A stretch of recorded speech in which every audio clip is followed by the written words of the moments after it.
This is a common board, or pine. I'm going to show you what it looks like putting Australia timber oil on it, the natural color. I also put honey teak on the other side of my fence, and I'll show you that as well. So here it is, guys. Here is natural Australian timber oil on a common board. Absolutely love how it turned out. Really beautiful. It goes well with the iron ore, my favorite black that I use in all of my renovations. But a big tip for you guys, if you decide to go with the oil-based, is make sure that you put a thick, even coat on. You don't want to go with a thin coat, and I'll tell you why. So here's the other side of the fence. I decided to go with honey teak. As you can see, it's a little bit darker, and it has darkened over time as I put this up about 5 months ago. But why you want to put a thick, even coat on is as this dries, the wood absorbs it, and it's really easy to miss spots. So that's what happened to me.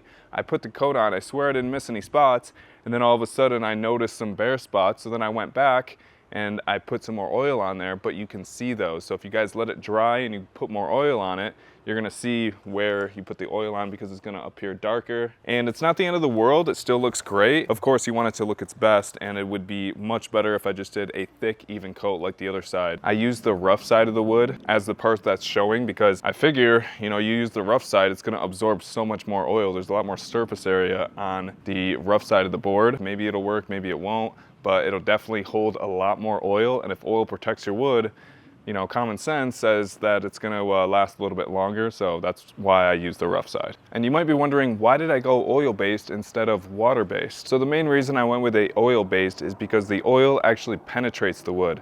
With a water-based, it's basically putting a film over the wood like paint, and that's how it protects the wood. Another reason I went with the oil-based is you don't have to worry about it chipping or peeling off. And also, you're gonna see the wood grain more. You're gonna see much more of the characteristic of the wood, which can be good, can be bad. I like it right now, but say for instance, I have to repair a board, it might get tricky because a brand new board up there with the oil, it's gonna be a little bit lighter than the other ones. With a water-based, you might have better luck with doing repairs to your fence. Now, I guess an oil-based is a little bit easier with the maintenance because say you have to put a new coat on there, you don't have to completely get the old coat off. I guess you can just go right over it. And the oil-based lets your wood breathe a little bit. So if you put in, a water-based over this, it might trap moisture in there and rot your wood quicker. And that's another good point. Don't plan on doing oil-based if you live in a really rainy or wet climate because you really need your wood extremely dry. But if you're looking for a really unique color, you're not gonna find that in the oil-based. The selection there is very, very slim compared. Basically, you could do anything with water-based stains and paints, but with oil, you have a limited selection. So be on the lookout on a video of how I built the fence and the accent wall.